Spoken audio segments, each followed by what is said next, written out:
Hey everyone, happy Monday. Welcome to Launches LinkedIn Live. Today I've got a bumper group of people today. I've got every one of our departments, data analytics, paid media, experimentation, here to be able to give you some insights, maybe even a few. In fact, we're going to do some Black Friday tips in a minute. And the idea is that at the end of this, we're going to be putting together a playbook so that you get a download afterwards, because this is the fourth in our series of your CFO thinks your Google Ads is a money pit, and it's time to prove them wrong. So first of all, let's go around and introduce ourselves. And just to remember, everyone, that we are live on LinkedIn and YouTube, so please do ask questions. But if you're watching it on playback, obviously, drop us a message instead if you've got questions afterwards. Ian, you're up first.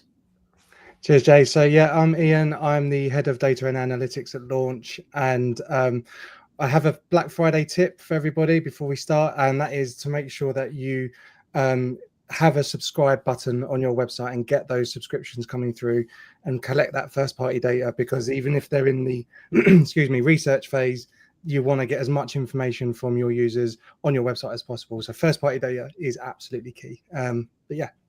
Great tip, Ian. Danny, I think you're up next. Yeah.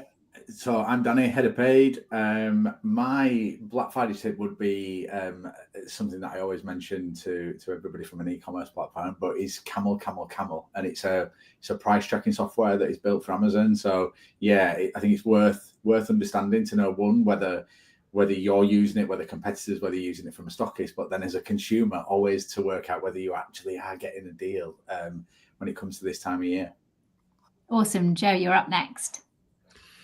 Yeah, thanks, Jay. Hi, I'm Joe, head of experimentation. So from a testing point of view, Black Friday is probably a bad time to be launching anything new. You want to be putting your best foot forward. So everything you have tested up until now, your strongest messaging, your strongest landing page, call to action, now is the time to capitalize and sort of make gains on all of those learnings from the rest of the year so far. So nothing new on race day.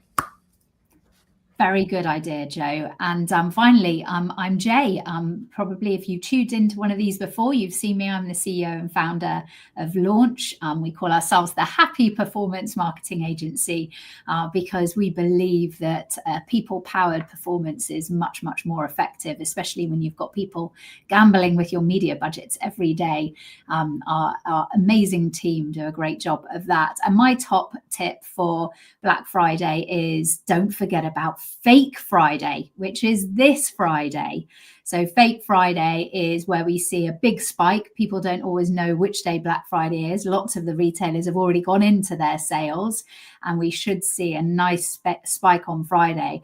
I would say to retailers, really lean into it this Friday. The budget is the Thursday before Black Friday, literally the day before Black Friday. And we don't know what that is going to do to consumer confidence. It's not doing very well at the moment for consumer confidence. So maximize this weekend, which starts with Fake Friday. So today we're bringing these three experts together because we believe that these three pillars are crucial for you to get the most of your performance and prove those CFOs wrong. And that is measurement, it's full funnel media planning, and it is experimentation for continual optimization. So it sounds like, Ian, you're up first with measurement. Talk us through your guide. Yeah, I think one of the biggest pain points that we certainly see is where our clients are trying to align all of the numbers from different platforms. And it's about understanding actually which platform is reporting on which part of the funnel or which report is important to them. You know, let's take an example. Meta will attribute pretty much everything to them because they believe that they brought the traffic straight to the website from the upper funnel, but they'll never match with what you're seeing in Google Ads. They'll never match with what you're seeing in GA4. And we always hear when they go, why are they not matching? What is going on? My CRM doesn't match. And the simple answer is they're all reporting on different parts of that funnel. So it's about understanding which platform is important to you and finding that single point of truth that you can report on, and then that will allow you to see how performance is working. And I think that's one of the things that we're trying to educate a lot of our clients on at the moment, which they seem quite happy to help with. Brilliant, great tip. What's next, Ian? So the next thing for us is, once you understand what you're working with, it's about making sure that your data is absolutely accurate.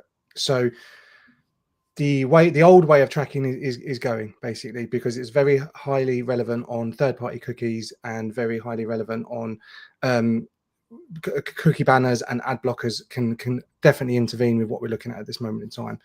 So we need to move to the next generation of tracking at the moment, and it is server-side tracking. You might have heard server-side tracking being spoken about previously, or you may have overheard it when you're at conferences. It might sound a bit technical, but actually it's the next stage of what we're doing within tracking, and it's making sure that not only do we own the data, so it goes to a server that you own, and then you can look after that data, and then you are able to decide which data goes to other platforms like GA4, or you can protect that data, but also you can bypass things like ad blockers predominantly of the time, because it's first party data that you're storing on your own servers. So I don't want to get too technical with it, but it is something that everyone has to move forward with. It's definitely the way things are going, and it's really important that you are aware of it. And if you don't invest in it, there's a big chance that you could fall behind with your performance and your reporting. So it does require a bit of investment. Yeah, definitely. There are platforms out there that you can use. Here at Launch, we are able to do that for you as well. So we have our own bespoke solution where we can create the servers for you. So if you need someone to come along and fix everything for you from start to finish, my team and myself can do that for you. So there is a bit of investment where you can either invest in one project and make sure that your GA4 data, if you use GA4, you can make sure that that is server-side tracked, and you can be rest assured that that is the most accurate data you want. But there are other platforms out there that bring all of the other different platforms to it as well. So the conversion API for Facebook, and Pinterest has a conversion API as well. And it starts to align all of those different platforms under one bonnet. So it really does depend on what you're looking for, but there is an investment needed, yeah. What impact does it have? So what we've seen before with one of our clients is actually having more visibility of the data that we're seeing in GA4. So we've got a client where we have a test GA4 property and a server-side tracking GA4 property, and we've actually managed to put them both side by side so we can see the different numbers. I think we have a slide for it. Yeah, so that's just come up. So on the left-hand side, you can see the total number of sessions there is 329,000, with 179 being attributed to Google Paid. But with the server-side tracking, which on the other side, 205,000 sessions have been attributed to Google CPC. That's not additional traffic. That's traffic that would have gone to that website anyway. But what we're able to do is capture that information from a server perspective and first-party perspective, which are bypassing all of Safari and Apple's privacy policies that they're bringing out, ad blockers, and able to capture that information at a server at first-party levels, which is able us to see a lot more in performance, which again then feeds back into your Google Ads. So it's really, really important that you can look at this and invest in it moving forward. So that visibility enables us to use the data to power the ads platforms better. Is that what you're saying? Definitely, yeah. So GA4 has been built so we can connect it into things like Google Ads, and you can see that connection happening straight away. You can add in goals and conversions and key events from GA4 directly into Google Ads, build audiences, remarketing audiences. All of it is powerful data that you can collect on your customers and your users on website that will be fed back into your optimization and your paid media managers that can work on it. Which is actually a really good baton hand straight over then to Danny, because you're then the side that gets to see and be able to utilize this data. Is that right? Yeah, we need the data to be as clean and as clear as possible, and we know that the discrepancy, the drop between what a client is looking at in terms of their back end revenue numbers and what attribution tools and that word attribution comes up quite a bit, but how that then drops. This is trying to close that gap to make sure that we can then see from our point of view what is working, what is attributing more to the revenue, the conversions, and the traffic to the website. Where is it coming from, and what channel should we be pulling those levers on? Amazing. And so your particular slant today is about full funnel growth. What is that, and why have you chosen that in particularly to focus on? Yeah, I think there's over the sort of last 4 years since COVID, everybody's come out of that. I think everybody's sat at the bottom of the funnel going, great, this works. This is where I'm putting, if I've got £1 and I'm a CFO or CMO, where am I putting my next pound? I'm going to put it into something that's going to return X and Y. And that's been the sort of focus for a lot of brands, as well as dipping the toe in now and again with awareness on different types, and that might be sponsorship and things outside of digital. But when you start looking at it of how we try and get that brand salience for long-term growth, that is really a struggle to try and grow more people, to try and take in the detail like a Google search campaign and go, how do we get more people falling into that bucket? We need to create that demand in some area, and that's where that full funnel comes in of, okay, how do we then show our products and show our services to more people that potentially might be interested in us? And it might not be now, it might be 3 months, 6 months, 8 months down the line, but we need to put ourselves or our brands in front of people to be able to do that. And I think it's not rocket science, it's not new, but I think it's been lost since that COVID spike of traffic, where it was so bottom of the funnel and performance heavy, which is where everybody was driving revenue and their marketing spend. Yeah, I think that's a really good point. I was on a panel last week with CMOs, one of which was the CMO of ex-CMO of Sweaty Betty, had been at Nike before.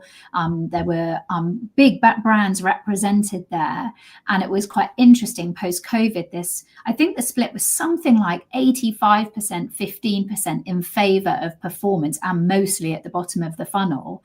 And yet here we are as performance agencies who would have benefited from that big budget at the bottom of the funnel, saying, no, you've got to shift it. I know that Les Binet and Peter Fielding, that, the long and the short of it that is so often talked about is more 60% demand generation and brand awareness, 40% bottom of the funnel, or certainly within the consideration.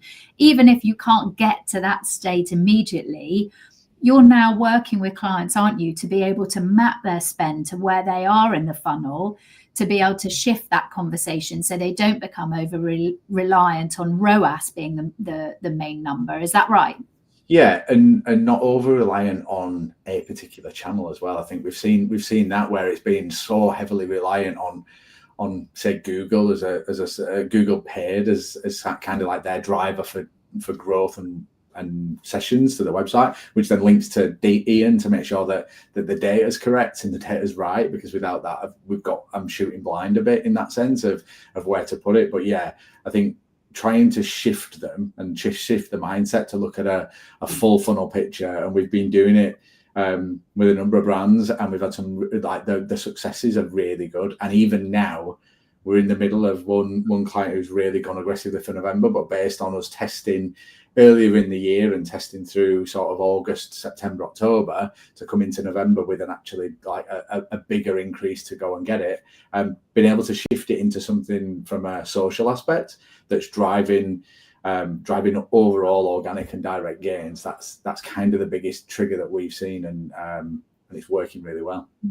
And what's funny is that some maybe founder-led brands or smaller brands that are worried about doing that shift, we're building up now case studies, aren't we, that this doesn't require millions upon millions. This just requires good measurement, first of all, because you can't impact what you can't measure. And so having that wider confidence of proper attribution using tools like Converge or customer lifetime value tools like Suite Analytics enables you to at least then show the data.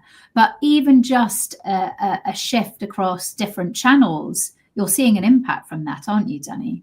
Yeah, the social aspects, I think there's sort of two areas. There's an efficiency gain to make sure that what you're doing is working correctly and is saved budget or a saved media spend in some areas, so there's not wasted spend. I think that's always been one of my key drivers, to make sure we're not wasting it. And then where do we put it next, and then trying to drive it into the more awareness led side of it, but then again shaping that to be the right audience, the right target link. It's all going back to data with, using what you've got from a first party data. If you've not got your cookies set up and you're not collecting your first party data and you've got no audiences because your GA4 is not right, and you've got no other attribution tool or no other software platform, where are you getting your data from? Where is that? So that's the core elements and the fundamentals and the basics that we need to be able to then do that, to be able to then go into, okay, what does Pinterest need? What do we need from a Pinterest strategy to a Meta strategy to a TikTok strategy, and how do we then push those that way? So some of the people watching today, watching back, will be they'll be already heavily in their peak if they're retail. We've got Black Friday in the next couple of weeks. But for those perhaps in travel, where they're now starting to ramp up the demand gen, and for next year, those who are retailers and will learn from this year, how far in advance do you suggest that they should be really putting in a strong demand gen awareness strategy? At least it should be already live effectively now for January for travel. Like we've got clients that are running all platforms at the moment and that is in readiness for Q5, which the Q5 something that born out of some of the platforms creating it, but the bit between Christmas and New Year and then going into Q1, but being able to kind of pre-warm that customer up of, this is what we're going to do, this is who we are, and then obviously for peak in January for travel, we've got those running at the moment in time, and then looking from an e-commerce perspective, at least 2-3 months minimum on the way out, to be able to then start making sure that people know you by the time, because otherwise, if we go back to your original question about performance and it being 90% down at the bottom, if you have got that strategy that you're going to run into Black Friday with, and you're not going to go live and go very old school and turn your ads on for 3, or turn your Black Friday plan around 3 days, how are you going to go and find somebody who doesn't know you exist, that you've got this amazing offer to be able to get that new customer? So there's that warm up period that you need to be at least 2 months out to be able to build that. I should say, oh gosh, that goes over everyone's faces. Sorry, Danny. It's been interesting to see over the last couple of weeks, you've been doing these clinics with brands who are trying to work out why has their performance massively dipped in the run up to Black Friday. There's been at least 2 that you've done in the last 2 weeks. And you've been looking at everything from measurement through to what full funnel strategy are they running, and what could they do in the immediate short term, and what should they be doing longer term. So Rich, who's joined us as head of growth, wanted me to pop this up because we do have 3 more slots available for this kind of performance deep dive, and you get a one-to-one session with Danny, who will then also be able to rely on Ian and Joe to give additional insights. And part of that is our responsibility of a B Corp wanting to help other businesses, and particularly B Corps, succeed in a very, very competitive world and a difficult business market. So yeah, I know that it's been really adding value to a few people. So if that's of interest to you, do reach out to Rich. But poor Joe always ends up the last, even though I think that he should actually be the first, because having a good test and learn methodology and really baking in experimentation to all of your marketing, I think should be in 101 lessons. So Joe, apologies, you're last of the 3, but talk to us. I've got a headliner slot, right? That's what this is. Yeah, you're the keynote. I would say that I can't do my job unless the data's right and the experimentation's being done to decide where it's going. So yeah, you kind of, yeah. There you go. Joe, you're the keynote. So talk to me, what are the common pain points, for example, from an experimentation perspective? So it seems unfair on the CMO or the CFO that you have to get your data absolutely nailed, server-side tracking, everything Ian was talking about, and then also full funnel media planning as well. And then, there is also experimentation on top of that. But ultimately, really what it is about is that you can do all of that, but then after a while, you'll start to see diminishing returns, flatlining media performance, conversion rates slowly dropping, customer acquisition costs creeping up. And that's because after time, you can't expect the same strategy to always work. You have to start innovating. There is such a thing as sort of creative fatigue. I know that Becky would love to hear me say that is particularly important on social media as well.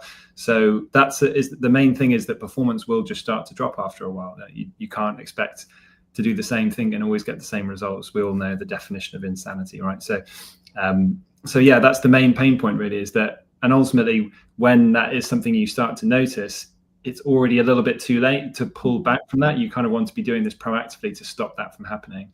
So the main pain point really is performance dropping, but also not understanding really why that's happening is another thing. So not understanding what's driving performance because you're not testing is really important. We kind of discussed on our last webinar, Jay, the difference between optimization and experimentation, and kind of relying a bit too much on optimization or leaving it to the black box, right? The algorithm to do the hard work of optimization means that you might not necessarily fully understand what's working and why it's working. So you might have lots of data, but no real insight into what's driving that because you haven't been establishing what your hypotheses are and you haven't really got a sort of learning library or a learning culture. So that's another pain point. Another one that we see quite a lot is anxiety around big decisions. And that could be things like investing in a new website or launching a new brand or changing, a big campaign that you've got coming up in 2026. And these are big marketing investments and decisions that can cause CMOs and CFOs a lot of anxiety because there's a lot riding on those, on the success of those campaigns and those decisions. Yeah, and the environment that we're in is very risk averse at the moment. Nobody's wanting to put their neck on the line, but if that holds back innovation, that can become a real problem because it, like you say, it causes stagnation. Absolutely, yeah. So it's understanding that experimentation is your sort of solution to de-risking some of those big decisions, because you can essentially break those big decisions down into smaller experiments along the way and incrementally get buy-in, because you can sort of de-risk it by proving that the strategy is working piece by piece. So yeah, it's about sort of creating that culture as well. Yeah, I think that's a really good point. And does this require investment? Why is there a reluctance to invest in experimentation? So yeah, it does, but I think there are degrees, and it scales depending on the size of your media investment and also your resources. And there's a certain amount of research that I think is requires more investment than others. So it's all scalable, but there are sort of some certain minimum requirements, I think, to get into an experimentation program. To be able to do research, you don't necessarily have to do a survey with 3,000 people who sort of in the general population, or run 3 focus groups. There are degrees of research that you can do, which is much quicker, it's sort of leaner, but it's still robust. So entry-level research, we talked about some of these on our last webinar, but things like review mining, things like competitor analysis, things like doing remote user testing instead of face-to-face, these really reduce the cost of doing research and allow a lot smaller brands to sort of, I guess, have a chance at being able to have data informed and research-backed ideas. So I think that's a really interesting place for a lot of smaller brands to start researching from, and we can help with that for sure. But then when it comes to testing, a lot of it really comes down to traffic and the number of users that you have either arriving at your website or that are seeing your ads to begin with, because ultimately the more traffic and the more eyeballs you have, the more statistical certainty you can have, because you can essentially, you've got more power behind that test, you've got more people seeing it, so you can have more confidence that the data you're getting back is showing you is leading you in a particular direction. So that just might, the number of tests you can run essentially is dictated by the number of people that are seeing your ads or are landing on your website. So that's all scalable as well. And you do great customer review mining projects as well. I always think that is such a lovely entry level exercise. I'm just going to put I'm going to cover Danny's face again. Sorry, Danny. I'm going to put up a little QR code for our resource page, because you did do a whole session on customer review mining, and you can see that on our LinkedIn and YouTube pages. But that is a really good way to kind of involve the voice of the customer in all the marketing you do, but also like we found that product teams have used the insights gained from it, and have been able to, I think there was one of our brands was able to see that there was a demand for other colors, for example, of the product that they were offering. So by making it easy to listen to the voice of the customer, I think that's a lovely way that insights can drive, and then you then got a whole load of things you can test off the back of that. It's kind of the AI and LLMs is the key that's unlocked that data for a lot of brands. Those reviews have been slowly accumulating. The brands that have been really smart in sort of trying to solicit good reviews and obviously sort of cultivate a review culture are now cashing in on that, because they're able to process using LLMs and AI what those thousands of reviews actually tell them in terms of themes, in terms of language that customers use, and being able to reflect that back in their advertising.